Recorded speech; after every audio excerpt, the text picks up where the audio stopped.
Okay, great. So I'll get started now with a short introduction on the day's agenda. So today we have three speakers. Myself, David Barton. I'm a researcher, ecological economist working in the Norwegian Institute for Nature Research and part of the Interlace project, working on business models and policies for nature-based solutions in the private sector. So I'll be doing an introduction to this webinar. We have two invited speakers today from two companies. One is Adriana Lopera from Ingeaguas and Sara Perales Montaler from Green Blue Management. Both of them have half an hour, and then I'll finish with a 10-minute summary and mostly looking forward to letting you know what the next webinars are in this series. We haven't got Adriana online now, so we're going to change the order of the speakers and hope she joins us during the webinar. So after my presentation, we'll be giving the floor to Sara Perales, and then hope that Adriana gets into the meeting in time to join us. So without further ado, let's continue. The opportunity of this webinar series is to go through a number of topics related to how to provide space for nature-based solutions on private property and or provided by the private sector. And today, our topic is how to grow a business, maybe from a one-man, one-person, one-woman business to a business that employs a fair number of employees, that's got past the first growth stage, has gone from a small to a medium-sized enterprise. And we're going to hear from their perspective on a few questions after we've learned more about their business. So we've asked our guests today to speak to what were the barriers to their business when they started out, what kind of strategies did they use to grow their business, do they think that the lessons learned are transferable from their small nature-based solutions business in the city context they work in to other cities? Particularly Interlace is working on research in small and medium-sized cities which have their particular challenges. Would conclusions also hold for small cities and medium-sized cities?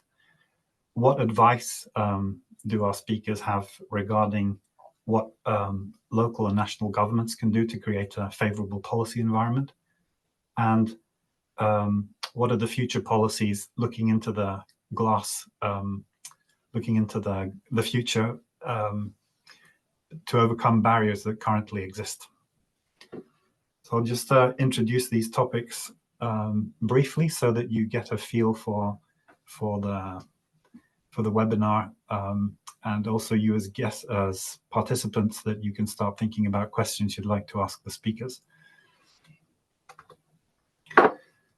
So the Interlace project, we work in both with both European countries. We work in Spain, Germany, and Poland, and in Latin and Central America we work with Costa Rica, Colombia, and Ecuador. And we've conducted a number of interviews of small and medium-sized nature-based solution businesses and looking at barriers to their business. And I just went through the interviews again and picked out some keywords from interviews regarding some of the barriers within the regulatory, economic, knowledge generation, cooperation, and governance fields, barriers to nature-based solutions, to kind of get us started. And it will be interesting to see what aspects our two speakers today address. So some of the regulatory gaps or barriers that are facing companies in Central and Latin America are the administrative costs of obtaining permits for construction, nature-based solutions, the lack of neutral nature-based solutions auditing at the regional level, so that municipalities have the same standards for design and implementation of nature-based solutions, the lack of construction norms, the lack of norms regarding the materials used in construction of nature-based solutions.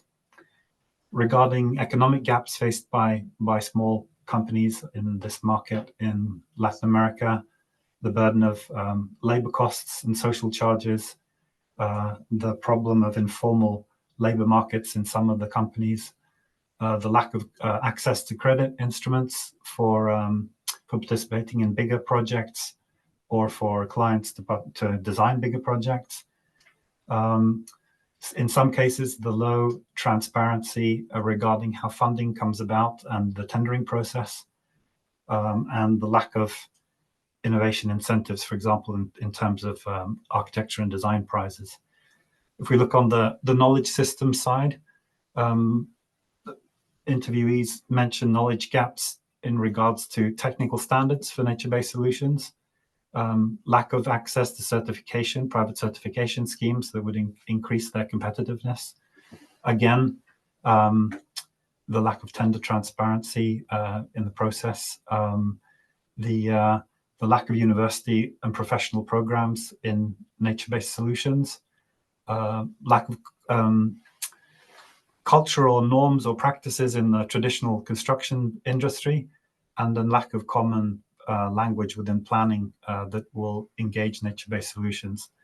And they also mention, and this is maybe particular for Central and Latin America, that there's also a professional brain drain of competent personnel that know nature-based solutions, sustainable drainage, urban drainage systems, and similar technologies, and also a habit of still implementing grey infrastructure to solve, for example, surface water management issues. Regarding cooperation, there's a lot of good master planning going on in municipalities in Latin America, but often this doesn't get down to the detailed planning level in terms of implementing these nature-based solutions. The nature-based solutions sector is not very organized in some of the countries, for example, having professional associations representing their discipline or knowledge, the lack of technical counterpart staff within municipalities, the sometimes relative lack of community organization that one needs to work with in designing and maybe even managing SUDs and nature-based solutions, and the maybe, let's call it, isolation of municipalities in the sense that municipalities may not be talking with each other and sharing experiences. More generally, problems that plague or can affect the industry, which affect both the public and private sector, is a lack of clarity on private and public property rights. And this, of course, affects stewardship and management of nature-based solutions once they've been implemented. Maybe lack of policy coherence with national level environmental impact assessment criteria. The lack of formalization of the sector, and also changes in political leadership within municipalities, leading to discontinuity of strategies relating to the election cycle, and also, of course, the business cycle, which affects companies anywhere in the world. So this is a bit of kind of a panorama of possible barriers that were just fished out of some interviews from companies in Latin America and Central America. I won't go through similar for Europe, but I think a lot of the points could be similar. So that will be interesting to see. Regarding the question that we also have for our speakers today of company strategies for growing their nature-based solution business, it'd be very exciting to hear what they have to say, but just some of the things that have been mentioned in interviews. For example, I called it increasing the market pie, which is nature-based solution companies actually publishing technical solutions used in their projects, which initially might be something you'd think they wouldn't do for competitive reasons, but by publishing the technical solutions, they get other companies to use it, and in that sense increase the awareness and the size of the market, which in the end could mean also benefits for them as well as others. Another kind of solution might be cross-subsidizing nature-based solution design, which is often underfunded and underspecified in tender documents. Cross-subsidizing with bread and butter, so-called architecture and design services and construction, so that you need to have several legs to stand on, as one would say, where you get some surplus to continue doing and developing nature-based solutions, even though they're underfunded in tenders. Another problem small companies have to deal with is overcoming capacity bottlenecks in having to simultaneously operate and also market and participate in tenders. And that might be done through incorporation into larger architecture and design firms, or participation in stable consortia competing together with other companies. Other forms of market or company organization forms, for example, company legal entities that can be like public good companies, going beyond the mission of commercial profit, más allá del encargo missions, might be a way for some companies to move forward.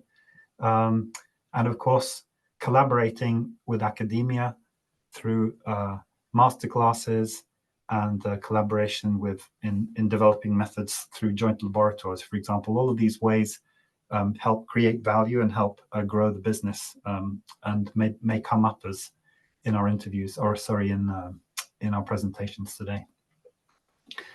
Regarding policy, the policy environment, well, this is a dynamic overlapping public sector policy environment with new missions appearing all the time at the EU and national level, and different concepts being overlapping and being driving tendering processes. So we have the taxonomy, European Taxonomy of Sustainable Activities, which is one of the most recent. We have ecosystem services, bioengineering, nature-based solutions, of course, cover all of these, and sustainable urban drainage systems, cover green infrastructure, partially cover the concepts of circular economy, minimizing energy, water, and materials use.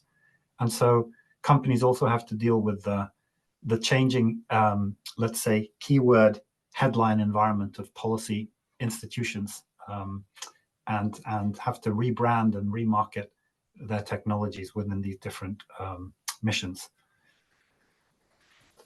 Something that we could also reflect on would be the extent to which companies think that nature-based solution markets could be created through public sector-led performance standards, for example. I call them polycentric because they could be implemented or promoted by several levels of governance. We could consider, for example, starting in the middle, looking at how the EU's sustainable activity taxonomy could promote the national level to integrate sustainable urban drainage, for example, managing multifunctionality into national planning and building acts at the national level, guidance documents, how this could then influence how master plans are designed by municipalities, what strategic priorities they have in master plans. This could influence detailed regulation and zoning plans, and municipal agencies could implement performance norms to achieve these master planned objectives with local blue-green solutions. This would create a local demand for nature-based solutions and market competition amongst suppliers.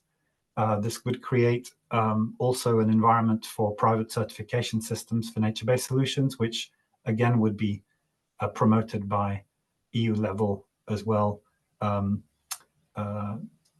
norms or directives looking to certify businesses across EU countries. And when we have certification systems, this could then start to lead to comparability in project risk, which would make it easier for private funding to fund these. And then you have a virtuous circle. So be really interested to hear what the speakers have to say about the development of policy in their countries or in their markets over time, and how they see that has developed, if there's some kind of dynamic we can see emerging. I'm coming in for landing now with a little taster for the introduction, but we could also think of the innovation space for nature-based solutions, having to consider companies on different parts of an innovation curve. the innovation curve moving from left to right in time, where environmental performance levels increase from left to right, and the number of nature-based solution projects, starting with pilot projects that are experimental. We could have innovation hubs that are jointly funded by private money and municipal or government support. We have the emergence of private certification schemes like BREEAM, which increase the uptake of nature-based solutions, and we have mainstreaming of innovations. And we have a curve of more and more companies coming in, nature-based solutions being more and more standardized. And to get, let's say, lift all ships, we could have also at the very left-hand side, a minimum municipal performance standard, blue-green performance standards that would bring everybody up to a higher level, kind of following on from the innovators. So this NBS market adoption curve that will be promoted by different types of pilot projects, certifications, innovation hubs, and minimum performance standards at the municipal level, so that we address the whole sector of development and implement nature-based solutions at different levels. So it'd be interesting to hear where the companies are in this space. And finally then, transferability of these lessons learned from across the different city contexts. Are experiences transferable? So I'm not sure, do we have Adriana online now? I haven't been following the chat. No, we don't have Adriana at this point. Okay, so we'll change the order then, and hope Adriana joins us. And it would be my pleasure then to introduce Sara Perales, who's the founder of and director and delegated advisor of the company Blue Green Management in Grupo TIPSA. And precisely, she and her company have more than 20 years experience specializing in efficient management of water and nature-based solutions. And it's a great pleasure to welcome you, Sara. I'm going to stop sharing my screen, and you're going to tell us much more about your company and how you got to where you are today. So the floor is yours, and you have, I'd say, around 20 minutes, leaving 10 minutes for a good round of questions. Thanks. Welcome to all of you. It's a pleasure for me to be with all of you today. I've prepared a presentation in order to share with all of you, to share my experiences of over 20 years designing and planning and working with sustainable drainage projects. Who are we? Well, we are Green Blue Management. We are GBM, which is a consulting firm from Spain, which specializes in sustainable drainage systems, which since 2018, which has for 5 years now, we've been part of TIPSA group. We've gone through different phases as I'll explain in a little while throughout my presentation. And we have lived many experiences and used experiences from other countries that were ahead of these systems and sustainable drainage systems, or SUDS, as they're known. I started to work in England as a professional, as I'll tell you in a minute. And we've adapted these solutions to our own local and climate conditions. Well, what is the objective or the goal? It's a shared objective, sustainable development, trying to make our cities and our environment much more habitable, much more sustainable, integrating maybe stormwaters in our landscapes and urban landscapes. So we combine multifunctional spaces and we try to manage water using other different systems like drainage, permeable sidewalks, vegetable landscapes, etc. At this particular moment, we have 7 employees in our firm in GBM. Our business started in our income by 2022 was 475,000 euros, and our company is owned by TIPSA Group since 2018, as I told you earlier. And who is TIPSA? Well, TIPSA Group is a Spanish company, an international group that belongs to it's 100% employee owned, and it actually began in 1966. And we are actually 3,347 professionals that are part of the TIPSA Group. Let me give you some information. We occupy the first places in different rankings in the ENR ranking in different sectors, like you can see here. And we are present in over 60 countries with a presence of 25 offices worldwide and working in more than 60 countries with 50 permanent offices.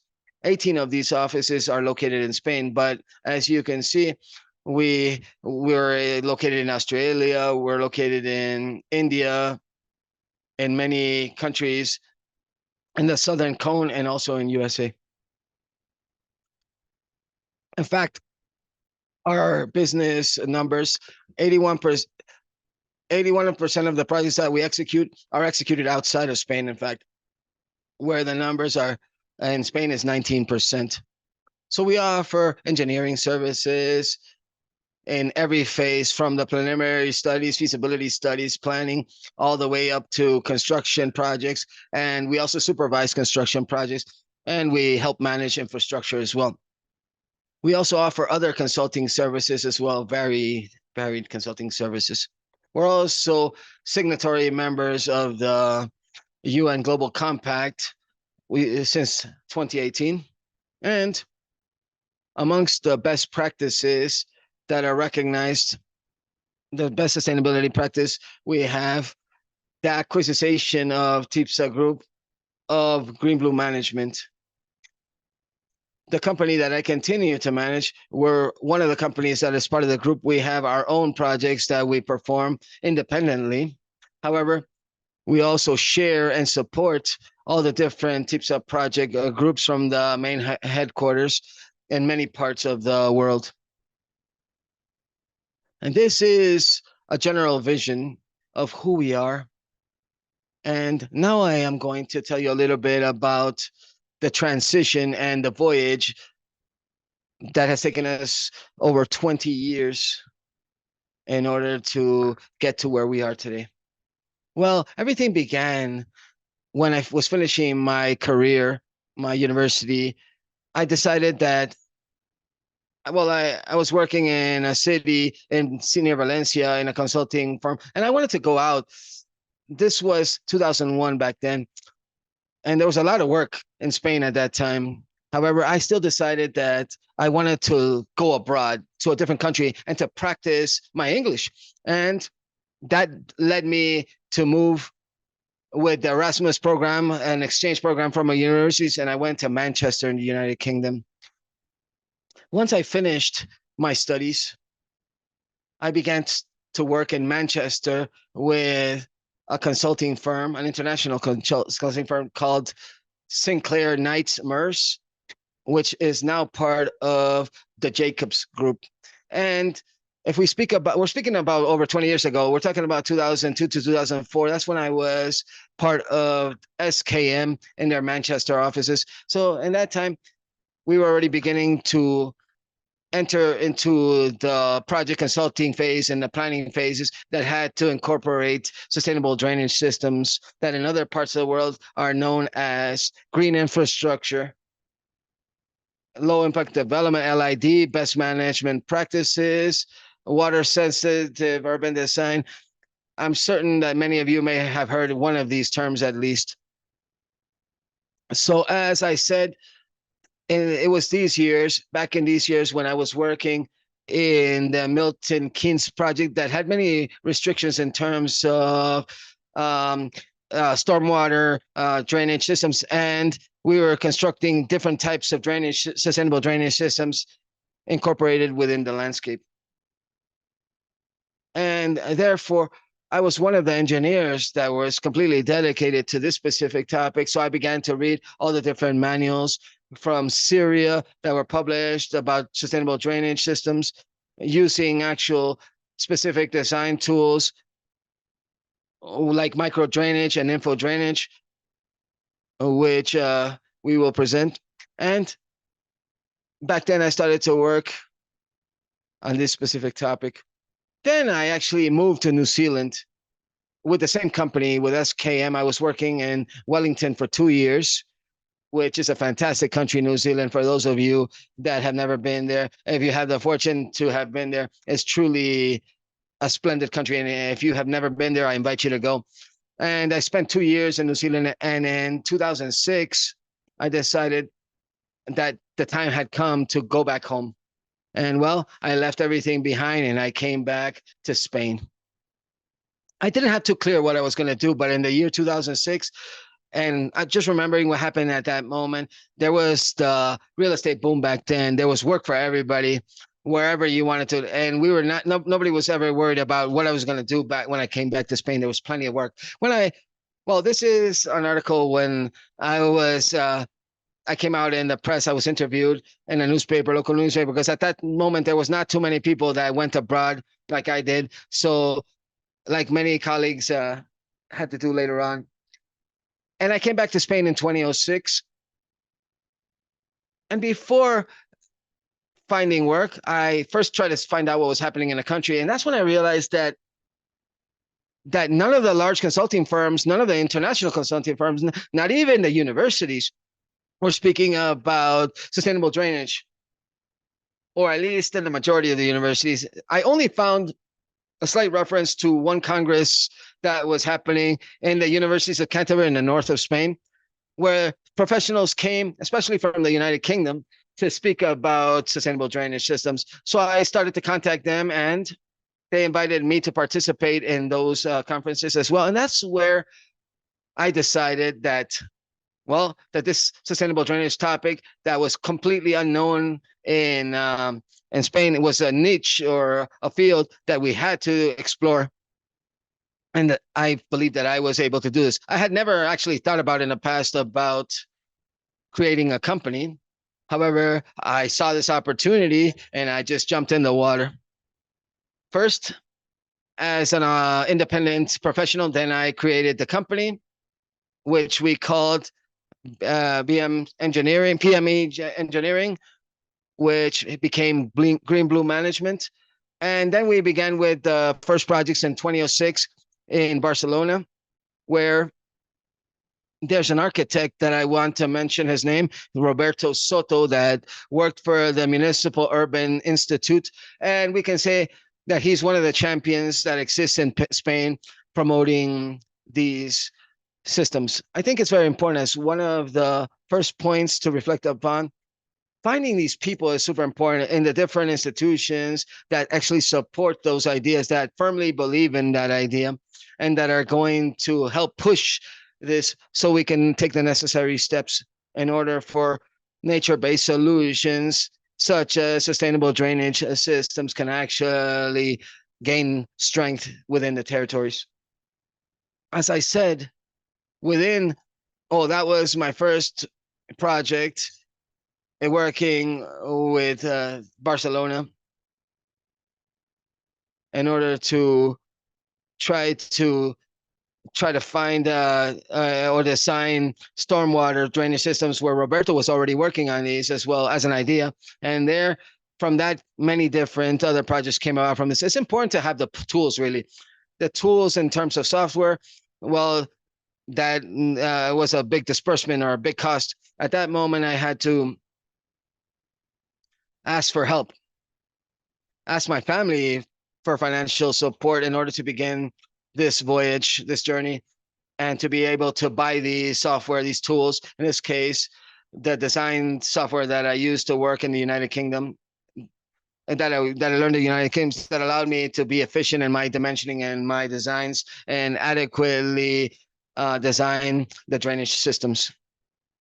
Another important factor within these first steps was the dissemination, the diffusion, making yourselves known And here, once again, there's another article that was published in a newspaper, a regional newspaper, related to what are SUDs and how you manage rainwater. I thought that this in a very short time, everybody would know what we were speaking about. However, 20 years have gone by, really, and there's still so many people that have no idea what we refer to, and it hasn't really become too mainstream.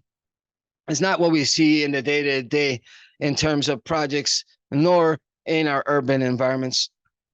They're not really implementing SUDs.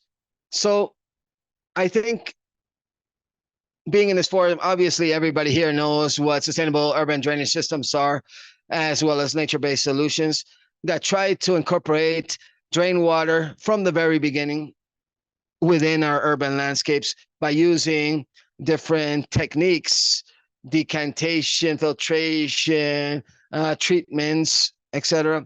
And as I said, integrating this water within the landscape, combining different functionalities for the water, such as the water management itself, but also all the benefits, ecosystemic benefits that this green space offers us in the city.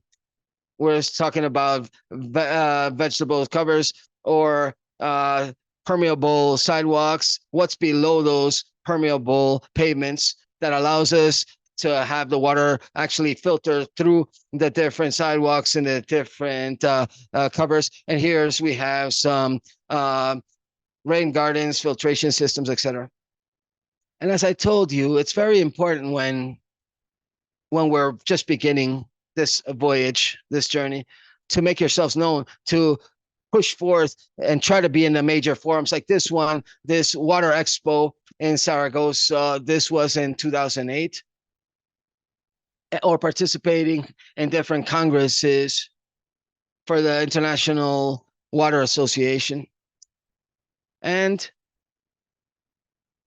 for GBM, as I will mention in another slide, it was very important for GBM to participate in European projects, such as this one here from Aquaval, where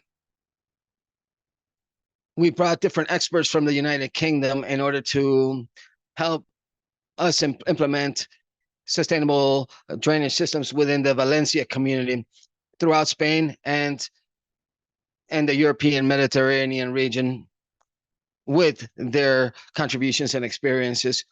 We also had the participation or actually training courses and educational courses for different technical people. It's also important. So at the end of the day, as David said in the beginning, up to what point do you teach what you're doing so that others can copy you? But if you don't really do that, if you don't have a critical mass, if you don't do this, only one company cannot develop everything. So it's very important really to have qualified technicians on the other side of the fence as well that understand and know why these systems, how they work and what they're used for. And to have more, and there's more projections, more articles, more training sessions, more education. And in the year 2014 to 2018, well, there was a stage when we saw change. Well, we changed PM engineering to Clean Brew Management. We changed our name. And I wrote until 2018, because remember in 2018, that's when we joined TIPSA group. So I show you these pictures because these are from Red Suits. Red Suits is a network, SUDS network, which three universities and Green Blue Management participate in order to promote SUDS in Spain. And what we did with this journey, this was the first Red Suits Congress, and try to help public administrations participate, beginning with the central administration that was presided by this inaugural table, so that they can also understand the different needs and how good it is, or the benefits of implementing SUDS, and for them to incorporate them into their own legislations.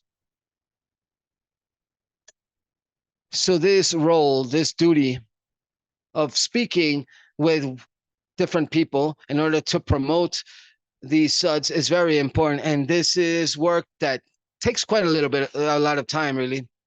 You're not doing other technical work while you're doing this lobbying efforts or developing these projects which put the food on the table. However, I think it's still fundamental.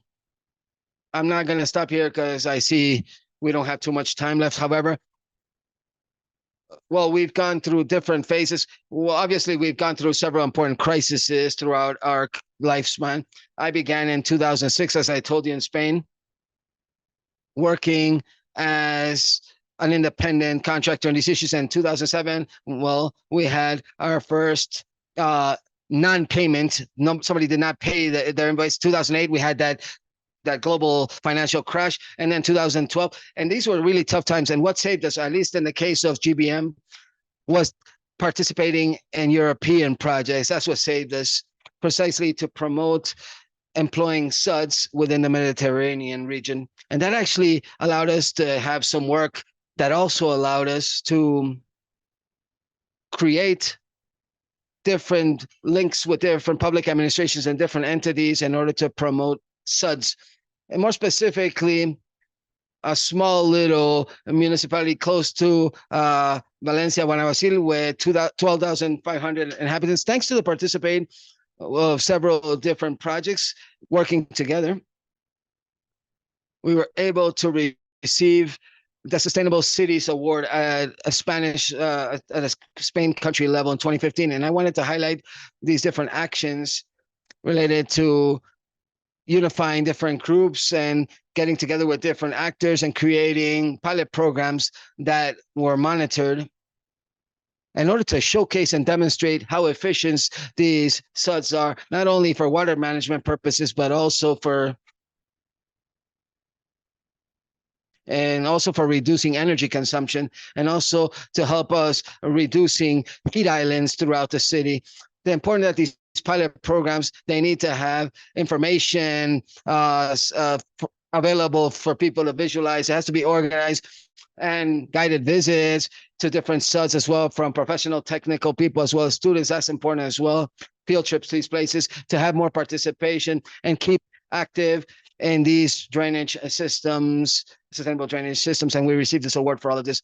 As I said before, I wanted to mention that all of this work was also a baseline for my thesis for my PhD, where I proposed a methodology, a regenerative rainwater management system. And in 2018, as I mentioned, we became part of TIPSA Group.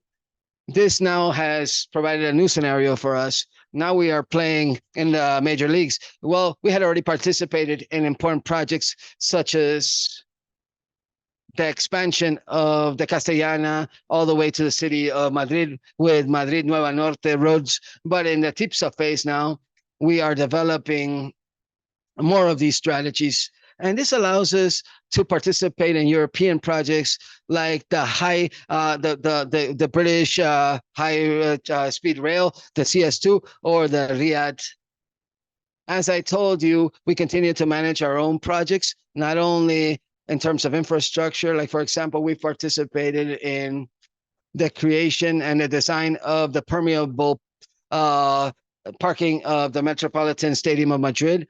But we've also participated in many other projects that are not construction-based, but rather not construction like what we created, like guides. Like we created the first technical sustainable drainage guides. That's another product that we were betting on. And David was also mentioning this in his presentation, is that we are the ones that generate the specification. We set the guidelines and we help the different governments itself, the local governments, to write their own systems and their guidelines. In 2018, we published the Madrid Alistamiento. We also published the Castellón, the Valencia guides, and some others that are currently in the works and being drafted at this particular moment. In the year 2017, I coordinated the publication in this journal at a national level. This is a partnership of sustainable drainage experiences where we had the participation of other different engineerings and different institutions, different municipalities, different villages. And in 2021, in the Sustainability Journal, we published an article related to the evolution of suds throughout Spain. And that's a reference, and I invite you all to read it if you want to learn more about this development, which I'm speaking about right now, and which speaks about my vision. Before I told you about Red Suits, this network, Red Suits, amongst other, helps us organize different educational sessions. We've opened up a map, a SUDS map here, where any person that has an experience can send us their experience, sends us the information. And this is like a compendium of different SUDS experiences throughout Spain. Maybe not all of them are here, but many are here. But if you know one that is not here, I invite you all to please let us know so we can incorporate it in the map. And to end, I think it is super satisfactory to obtain recognitions of our colleagues, right? And I've had the great fortune of being recognized by colleagues like what we see here on my screen. And here, some other advice. Before you begin, my advice is to dialogue and with all of us, and you can speak with us, and I'm willing to answer any questions, but always try to have fun with whatever you do. And this would have I've always tried to do as well in every place and throughout. These are some places in New Zealand. Thank you so much for your time. And I'm completely willing to answer any question. Thank you. I'm going to go back to English. So we have the great pleasure and we have a fair amount of time. I received a message from Adriana that she wasn't able to join us today for some inconveniences. So we have the pleasure to invite her back at a later webinar, and we have more time for questions for Sada. If you can stay with us, Sada, for 10-15 minutes. Yes, I have no problem. So yeah, open to listen. That's great. So the chat is the chat's open. I'll start answering the questions as they come, but I'll abuse my privilege of being the chair and ask you a question myself. You mentioned the compendium of and with the paper on the evolution of SUDS in Spain, which I've read and is very, very interesting. And I'm wondering whether you could dip into that paper and talk us through a little bit about the development of the policy environment in Spain at either local, regional, or national level, and also the European influence over time. Could you run us through what was the policy environment the last 20 years, and at what point was it a barrier? Was it supportive? Do you have kind of some milestones that you'd like to tell us about? Yes, of course. Well, we've been influenced by the water framework and the flooding framework as well. And there, for example, in the flooding framework or guidelines, there's a point to highlight here that the transposition of the Spanish guidelines were highlighted storm water floodings because of rivers, but not pluvial inundations. This was not the case like the United Kingdom at that particular moment, where we also gave a lot of importance of pluvial environments and other additionals like fluvial. So all the different implementations that happened in Spain have been very related with these flooding environments, which are fluvial rainwater, and not so much pluvial or stormwater. So the SUDS, as you may know, they come to answer the different management from the very beginning, not managing large basins. So they've tried to reduce fluvial and less or almost nothing on pluvial or stormwater. And in fact, we're suffering from this quite a bit because lately we're seeing different phenomenon of very strong rain that produce lots of damage in different cities because they haven't really studied what is the city's current flow rates. What happens when there's a lot of water in a very localized environment? The water has to drain throughout the streets. Even though municipalities in Spain have the obligation, or some of them have the obligation to create different action plans for flooding risk. This risk is fluvial, and we have to determine what municipalities have to create these plans according to the risk that they have for fluvial plants. However, pluvial or stormwater drains can be way more dangerous for some municipalities or some cities, and they're not categorized in the cities that would have to do this, or they don't know them as well. And we're suffering the consequences of not managing pluvial versus fluvial. And in terms of the guidelines for flooding, I wanted to highlight that. In terms of the water framework and the protection of the water flow, in the year 2012 in Spain, they published a royal decree that focused on the sanitary discharge or combines overflows.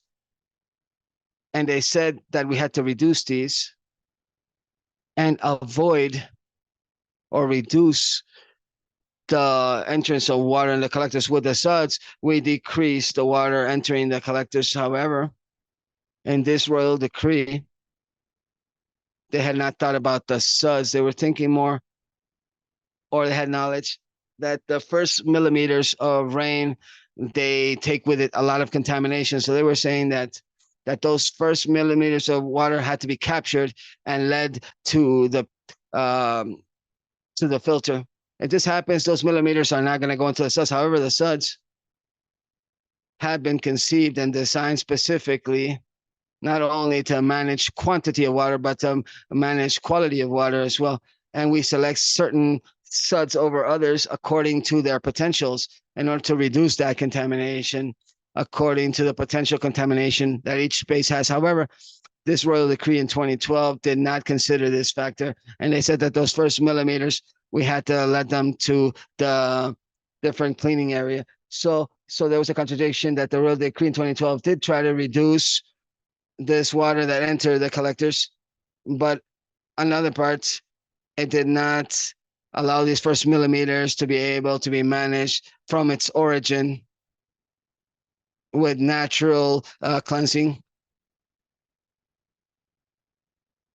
but not having this purification or the cleansing. And they also mentioned some techniques that had to be developed in the following years, some technical norms in order to define how they can reduce those discharges from the contamination. Well, it wasn't until August 31st of this year, we're talking about from 2012 all the way to 2023, when, and it actually comes into effect tomorrow, that publication of a new royal decree that backs or develops what at the moment were called the technical norms that actually were never published. And what is now being published is part of, they thought about in the draft of those technical norms in the past. However, tomorrow is when a new decree comes into effect that all now talks about sustainable drainage systems. Now it does talk about different managements of the flow from the very origin to manage quality and quantity. And it also establishes the need to create certain plans and guidelines in order for purification and drainage. For any municipality has over 10,000 inhabitants. No, and municipalities that have more than 100,000, and from 10,000 to 100,000, some that comply with certain characteristics in order to help reduce those discharges from the unitary systems. And it also considers that the separative systems, the stormwater networks also contaminate as well. And we also have to treat those water. And these guidelines or these rules is a response to what the new rough draft says of the new guidelines for sanitation. That also speaks about the need to actually work on these issues for in municipalities that have over 100,000 people. And it also talks about the need to implement NBS solutions, and that we can only use great solutions when it is strictly necessary. I went a little bit over. No, perfect. Effectively, that's what I wanted. And thank you for your answer. And due to your response, we understand that the regulatory environments is quite complex to promote the market. Yes, well, this is at a national level, but really rainwater, well, managing sewage is the jurisdiction of the municipality, and it depends on each city or municipality. They have the jurisdiction. And only recently did some cities begin to incorporate within their land use plans the need to implement sustainable drainage systems. But this is very recent and very specific only for certain cities. There are cities like Madrid, for example, that in their water ordinance in 2006 spoke about permeable pavement, etc. However, not the entire group of sustainable drainage and not with restrictions that were mandatory like SUDS, but they did publish the first guide for SUDS in Spain. Thank you so much. We have several questions in the chat right now. We have two questions. First question from Justine Wanje. She asks in English, what are the specific factors that have made your company successful? And maybe, I guess this question could be thought of as, what are the specific things you have done? But also you could think of, were there any legislative crucial factors that made your company successful? So maybe you can answer the question from the inside and also from the outside. Well, I think that on my side, well, as you've seen, we've tried to promote our work in different forums and try to be very active, trying to convince others and try to convince people and try to find those champions or those people in different institutions and elsewhere that can actually help advance the implementation. The truth is that in terms of legislation, well, it has not been easy. In fact, the one that actually comes into effect tomorrow, that legislation, is still a bit lax, way more lax than what we would have liked to see. And really, our business has been very successful because truly we did not have, basically, we had no competition, basically no competition. There's very few professionals that understand and know about this specific topic. And we've also been nurtured by projects that had an actual need that could not manage their stormwaters in a conventional way, and they had to think about alternatives, thinking out of the box. And that's where we were to try to solve problems and to try to give a different answer or respond differently to how to manage rainwater. And other projects, because they wanted to be highlighted because of their sustainability capacity, and evidently there, we also offer the sustainability factor, which is differential as factor as well.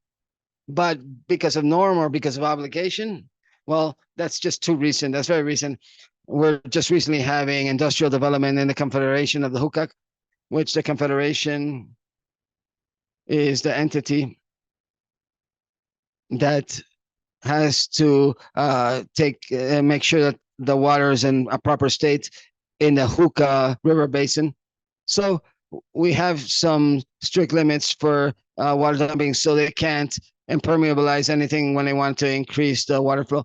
So this, because of a restriction from the public administration, that we hire our services, our professional services, in order to retain the water within the development. But this is happening now, and it's still not happening in a large measure. And I think it's also been fundamental in our particular case that we are part of the TIPSA group has also given us a lot of financial backing and has given us other backings as well, like project backings. It allows us to participate in big tenders and big projects to continue to work with our activity in collaboration with other engineering departments or other different architectural spaces. That flexibility is very important for our development as well. Well, excellent. Thank you for that question. I have another question from from Nicholas Salmon from Yes Innovation. He's also a colleague in the Interlace project. So I'll read his question, and if I get it wrong, Nicolas, please jump in and correct me. Two questions, actually. The first part is, in Spanish, how do you work in terms of green infrastructure, traditional green infrastructure, or in concurrence? Do you complement it in concurrence or in a different fashion? And the second part of Nicholas's question is, and when do you dimension, how do you consider the fluctuating rain that we're living with climate change? So the first question is, how do you work with, without, or together with the composition of traditional infrastructure? And the second part is, how do you design your projects in order to consider uncertainty of climate change? Well, I'm very happy that he asked me this question, because for me, it's fundamental to work jointly, to work. Green infrastructure is multifunctional. However, many times it doesn't actually consider that capacity to manage rainwater in your environment. Our solutions and SUDs, many SUDs are actually green infrastructure, like rain gardens, like the vegetable coverings. These are also green infrastructures. These different union corridors, they actually are green infrastructure. So we always work with green infrastructure and other nature-based solutions that are more gray, but it also allows us to have those connections with the like permeable pavements and gutters and ditches. And as I told you, we always consider green infrastructure to be a fundamental part of SUDs and of all the associated ecosystemic benefits that this provides. However, we still realize that other colleagues that design green infrastructure and that plan green infrastructure do not think about the service that that infrastructure can provide, that green infrastructure can give to help manage the rainwater. So I advocate so that green infrastructure plans in cities should not simply be green infrastructure plans by themselves. They have to be green infrastructure, blue infrastructure, mobility. They should incorporate aesthetics as well. We have to look at this more holistically, because when we think about, for example, on mobility or about bicycle lanes, we can be thinking about permeable lanes that help the permeability of these bicycle lanes. So we have to think about this in a holistic fashion, integrated fashion. In terms of climate change, well, this is another issue, obviously, that is not legislated or defined in Spain. The way and how we design drainage infrastructures in Spain is very different. It's different from that which is the most desired. I still work with rain registries from 1997. They're not considering the last 2 decades of rain. And it's very strange to see projects where we've seen the incorporation of these climate change factors. So we can consider these possible increases in intensity of water that we're seeing. So what we are doing really is to incorporate in our design phases certain factors that will increase the intensities, expected intensity, because produced by climate change factors, and that we design this for different return periods. But it depends on the client really, and it depends on the susceptibility that they have. So in the larger projects especially, we are dimensioning or using these factors as well. Thank you very much. Nicholas collected my question because in reality, but your answer was very interesting, because he wanted to ask you how you work with SUDs together with gray infrastructure, not green. Well, that's the more conventional question. The other one was more interesting, really.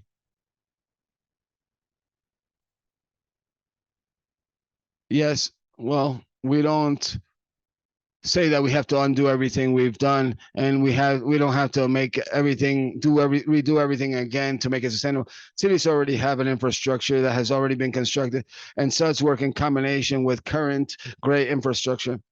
It's not the same thing. One of those developments like a new development than existing developments, urban regeneration. We will try to implement sustainable systems in order to reduce the water that reaches these collectors and to improve efficiency and the working of these, because many of these are completely saturated and they can produce contamination that actually flows into the rivers. So with already existing gray infrastructure, the implementation of SUDs within the urbanization and urban regeneration acting improves the efficiency of these gray systems. And in new developments, we advocate to have a combination of gray infrastructure and sustainable drainage, but that gray infrastructure should be reduced in terms of dimensions, because we are actually managing the water from its origin. And we have to really study the problematics that each city has or each location has, because sometimes we have gray infrastructure, and in a majority of the cases, it would be a combination of both. Thank you so much. We still have the pleasure of having more time. If Sarah wants to stay with us a little bit more time, we have another 10 minutes in order to speak. It's an incredible luxury to have you here. So we're getting more questions. We just received another question from Hernan Rodriguez. How do you link SUDs with local laws and real estate pressure for construction in order to achieve sustainability? It's very connected to what you were explaining previously. Well, as I said, we still don't have a lot of norms. We still don't have a lot of norms that advocate for SUDs, with a few exceptions. Like, for example, in Marcesa, that operates in the city of Sevilla and its surroundings, they have a norm that places a restriction upon the quantity of water that can be connected to the sanitation system in liters per second per hectare, a number that is derived from the rain that occurs in the region. So this makes restrictions and makes developers to have to implement SUDs or another element for water retention in order to comply with those norms. And simply either they comply or they don't get the permission. So that's an obligation. When the norms don't exist and it's much more lax, and when we promote the employment of SUDs, but we don't place any restrictions about the quantity or the quality or the dumping, then it's up to each promoter to decide. There are certain promoters that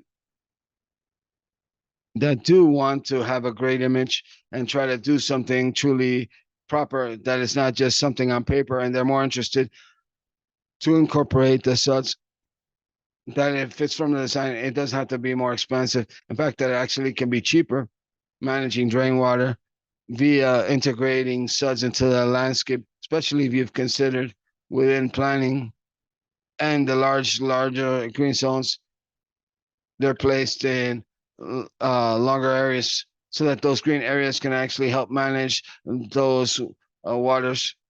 When before we had these, how we're going to manage the waters, so the solution is going to be cheaper if we do it earlier on.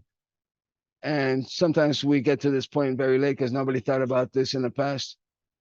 And at the end, when there's no space and when the only SUDs that can be proposed are actually underground with solutions which are more difficult and more expensive, well, each construction company or the promoters, well, they don't have so much of an interest if it's not an obligation. So many times they seek the suds because of the accreditation points, etc., which is improve the sector as well and implementation of nature-based solutions. However, many times you realize that this is only in order to just check off a requirement. So they're putting permeable pavement just in a small little part that really manages very little water flow, but the rest of the urbanization does not have this.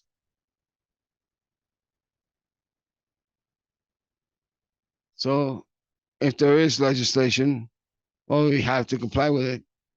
So there's no alternatives. And the faster we think about this, more integrated our association is going to be, and cheaper the association is going to be, and we're going to have more ecosystemic benefits in the midterm and the long term. But at the very beginning, at the moment of the design phase, we have to go through a greater effort, because it's not the same thing to say that the collector is going to just evacuate the water than to begin really to dialogue from the very beginning about where are we going to have the different rain gardens, for example, and what spaces are these going to be placed, what forms are going to have of vegetations, etc. And that's why we need a coordinated multidisciplinary team. Very well, thank you so much. We have another question from a colleague, Xabi Romero. He asks, what are the major obstacles to implement SUDs in cities? And that's $1 million question. I would add maybe something I can follow up on Xavi's question. What should a municipality do in order to increase private participation in nature-based solutions? But the first part of the question is big. What are the first obstacle, the main obstacles? And then my question would be, how can the municipality promote private participation? Hi, Xavi. Yes. Well, what a great question, effectively. Well, mainly major problems, many obstacles exists, but the majority are institutional obstacles. One of the obstacles, which is the most important for me that I see, is how we share, how compartmentalized are the different areas and departments within the municipalities, and how each actually works on their own area. He says, I'm managing parks and waters, and I'm working with road cleaning, for example, and I'm managing urban licenses, for example. So when rainwater is managed with collectors, it's very clear who has jurisdiction. However, when the rainwater wants to be managed within parks or in different plazas, etc., well, now the jurisdiction is not so clear. And who's responsible for accepting or approving certain developments, and who is going to maintain it, and how are they going to maintain it? The how they're going to maintain it is not so difficult, but it is different to how you maintain other infrastructure, which we also have learned to maintain as well. However, we need to change the chip and leave our comfort zones, leave the comfort zone, and for many, it becomes quite uncomfortable. And there, that educational role of trying to see the global benefits and the general benefits, and not simply what work is going to give me more personally. Well, at the end of the day, it's important as well to do this. And it's one of the major obstacles. More obstacles? Well, the lack of technical knowledge. There's not sufficient professionals that actually know the answer properly, the proper answer.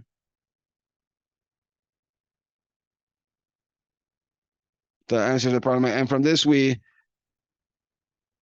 seen the implementation of sustainable nature-based solutions that have not actually been designed correctly, or that the choice of the SUDs is not correct, or they're managing too much of a basin. So we start to see problems. Oh, this is not working properly, or we had to provide too much maintenance. Well, that was a problem from the design phase. You didn't consider certain aspects that needed to be considered. And In terms of the private,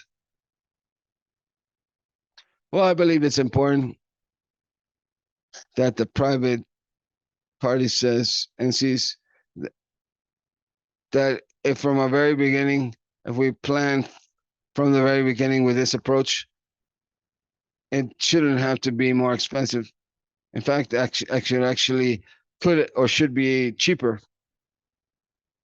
That the legislative demands are not completely developed in Spain, for example, but all of this is related to nature-based solutions implementation amongst this guideline from the WUPA sanitation. And that sooner or later we're gonna have to do this. So the sooner that we do this, the better. But also because of visibility, I think it's a great moment now because companies have that responsibility now. That social corporate responsibility. So it's very important to see how the city wants to see the cities, and selling sustainability is doing sustainability. And that point, like for example, you constructed something, and since the space is sustainable, like where you're developing your products and the urbanization around it, well, this is an image which actually is of great benefit as well and helps benefit the development of these technologies. Well, incredible. Thank you so much. Very good questions from the public sector to the private sector. We touched upon many different topics. Unfortunately, our time is up for this discussion, but we only had just a conversation with you. Thank you so much, Sarah. So I hope that this is going to be useful for your business, because we also want to create a space, a webinar space where our partners in Europe and throughout Latin America can meet companies that are setting the example. So hopefully some business will come out of this. I invite you to participate in our future webinars, but first of all, thank you so much for your participation and for the inspiration that you have given us. Yeah, thank you so much. And I also encourage people in the chat, before I just do my last outro, in the chat, if you want to kind of give us advice of other kinds of questions you'd like us to ask guests to talk about in the webinar, then please post that in the chat and we can try to incorporate that in the upcoming webinars. So I'll just share my screen. Let's see here. Okay, do you see that? I hope so. Great. So the Cities Talk Nature Business Insight webinars, we have a few left in our series that we've planned. And as you may have joined us previously, we talked about a general intro to the webinar series in July on barriers, enablers, and success stories. Today we had this in-depth presentation and interview with Sara on green-blue management, getting to 20 years. In our next November meeting, which you'll receive an invitation to within a short time, we're going to look at how we can promote private-public innovation through nature-based solution labs, where the private sector and public entities collaborate on labs where you can experiment and develop nature-based solutions, SUDS technologies, and how that can help support also academics and professional development. In December, we plan to have a seminar more focused on how to improve public procurement of nature-based solutions, experiences from some companies.